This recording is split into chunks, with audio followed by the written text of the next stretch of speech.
Sudah 3 tahun saya bertugas sebagai dokter jaga di ruang UGD, shift malam. Selalu punya cerita yang sulit dijelaskan.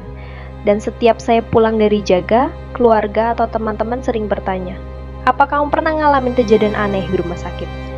Saya biasanya cuma tersenyum. Tapi malam itu, saya akan cerita.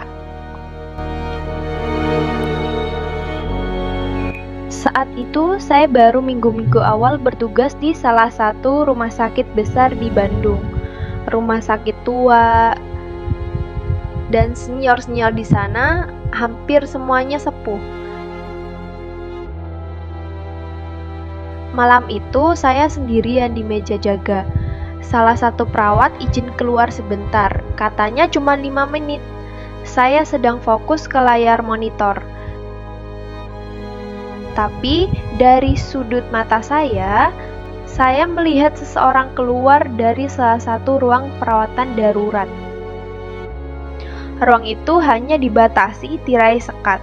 Refleks saya langsung menoleh ke arah lorong. Dan di ujung lorong, saya melihat seseorang duduk diam, tepat menghadap ke arah saya. Pakaiannya seperti dokter senior, putih rapi. Rambutnya pun sebagian beruban putih, tapi ekspresi wajahnya kosong. Tidak tersenyum, tidak berkedip. Saya tidak mungkin berteriak karena pasien-pasien sedang tidur. Jadi, saya berdiri dan mulai menghampirinya sambil menyapa pelan. "Selamat malam, Prof." Langkah saya makin dekat, wajahnya mulai terlihat lebih jelas. Tapi matanya tetap kosong. Namun sebelum saya sempat mendekat, seorang pasien kecil memanggil saya. "Dokter," katanya dengan suara lemah. Namanya Diman, 6 tahun, pasien kemoterapi. Dia menatap saya lalu berkata, "Dokternya udah datang tadi, Dok, yang rambutnya putih ubanan. Dia bilang kalau aku mau, aku bisa ikut dia sekarang. Tapi aku nggak bisa jalan, katanya aku harus tidur dulu." Saya langsung berbalik menuju lorong, tapi meja yang tadi kosong, tidak ada siapa-siapa.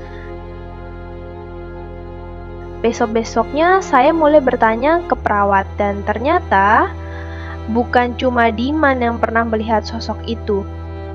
Beberapa anak lainnya juga cerita tentang seorang dokter, jas panjang, suka duduk di kursi dekat tempat tidur dan katanya beliau selalu berkata, "Tidurlah, besok kamu akan lebih baik."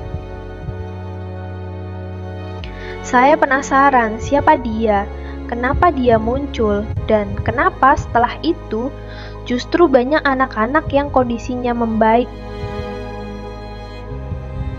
Sampai akhirnya saya lihat satu foto tua di ruang arsip. Seorang pria dengan rambut putih dan senyum hangat, namanya Dr.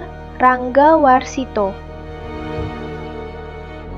Di bawah fotonya tertulis, "Pejuang yang tak pernah tidur." Beliau, dokter di rumah sakit ini, meninggal 20 tahun lalu. Kata para senior-senior di rumah sakit itu, beliau wafat karena serangan jantung saat sedang berjaga semalaman. Saya tidak tahu pasti apakah itu hanya imajinasi, tapi sejak malam itu saya percaya satu hal. Saat jaga malam, saya tidak pernah benar-benar sendiri.